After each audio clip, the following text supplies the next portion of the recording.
2016 से जियो एक game changer रहा है भारतीय टेलीकॉम इंडस्ट्री के लिए। चाहे दूसरे ऑपरेटर्स के लिए डेटा और कॉल रेट्स को गिराना हो या फिर लॉन्च करने हो ultra futuristic high tech products, Jio ने सब कुछ किया है। लेकिन हर कंपनी की तरह कुछ एक चीज़ें जियो के लिए बाज नहीं आई। तो इस वीडियो के अंदर हम लोग बात करेंगे कुछ एक ऐसे दावों के बारे में जिस पर जियो खरा नहीं उतर पाया। अब इस वीडियो के लिए हम लोग यूज़ कर रहे हैं एक रेटिंग सिस्टम को जो हमारे दिल का दर्द आपको सबसे अच्छे तरीके से बयां कर पाए। एक टूटे हुए दिल का मतलब होगा कि हमें इतना बुरा नहीं लगा, और 5 टूटे हुए दिलों का मतलब होगा कि हम लोग एक कोने में जाके रोने लग गए। अब अगर आपने अभी तक मुझे पहचाना ना हो तो मेरा नाम है शुभम रहेजा और आप देख रहे हो गैजेट्स 360 हिंदी। थोड़ा टाइम निकालिए और सब्सक्राइब कीजिए हमारे चैनल को और उस बेल आइकॉन को दबाएं जिससे आपको हमेशा हमारे नए वीडियोस के बारे में नोटिफिकेशंस मिलता रहे। चलिए एक समय यात्रा करते हैं, 2016 चलते हैं। मुकेश अंबानी कर रहे हैं बड़े धूमधाम से जियो का लॉन्च।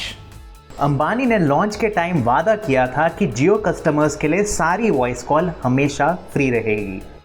9 अक्टूबर 2019 को जियो ने यह घोषित किया कि वो अपने सब्सक्राइबर को दूसरे ऑपरेटर्स को कॉल लगाने के लिए 6 पैसे प्रति मिनट का चार्ज करेंगे। ये इसलिए क्योंकि telecom regulatory authority of India या ट्राई ने 6 पैसे प्रति मिनट का इंटरकनेक्ट यूजेज चार्ज या IUC रेट लागू किया था। अब इसके लिए जियो ने 10 से 100 रुपए के बीच 4 टॉपअप वाउचर भी दिए थे। हम इसको देते हैं 5 में से 3 टूटे हुए दिल, क्योंकि जियो ने अपना वादा तो तोड़ा लेकिन ट्राई के रेगुलेशंस की वजह से तोड़ा।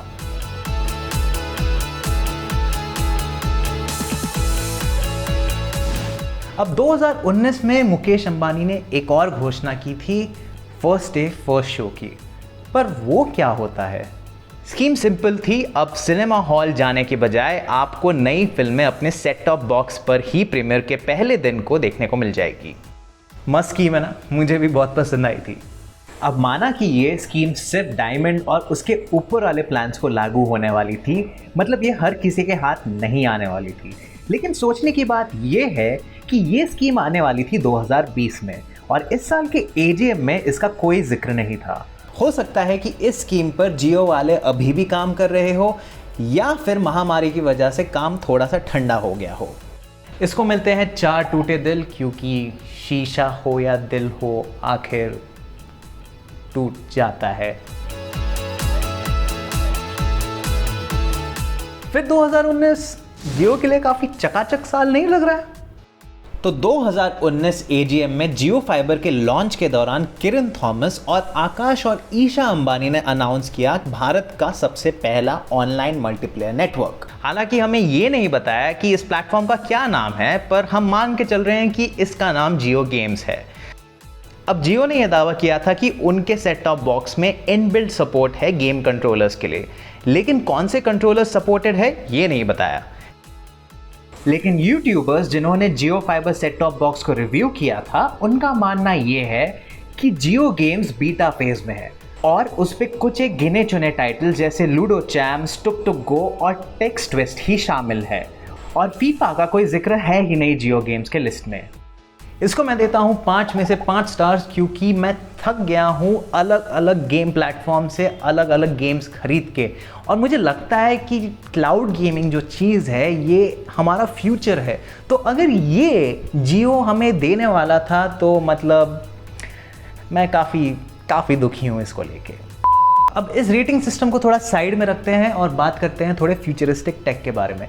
इस साल की सबसे हट के घोषणा थी जियो ग्लास, लेकिन अगर इसके 1 साल पुराने भाई के बारे में बात करें जियो होलो बोर्ड, तो ऐसा लगता है कि जियो ग्लास थोड़ा सा फीका पड़ सकता है इस साल।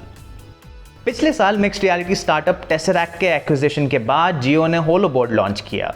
इसके सारे फीचर्स जैसे आकाश अंबानी का होलोग्राफिक मॉडल जियो ग्लास से मिलते जुलते हैं। अब माना कि इसको ज़्यादातर इंडस्ट्री के लोग ही ज़्यादा इस्तेमाल करेंगे, लेकिन इसका एक कंज्यूमर वेरिएंट भी है और इसकी Amazon लिस्टिंग में ये अभी के लिए अनअवेलेबल है। तो मतलब चूंकि होलो बोर्ड ने ज़्यादा लंबी उड़ान नहीं भरी, हम मान सकते हैं कि ऐसा जियो ग्लास के साथ भी हो सकता है। और ये रहे कुछ एक ऐसे दावे जिस पर जियो नहीं खरा उतर पाया। आपके हिसाब से इनमें से सबसे ज़्यादा निराशाजनक कौन सा था, बताएं हमारे कमेंट सेक्शन में। और टेक और गेमिंग की खबरों के लिए जाए hindi.gadget360.com पर।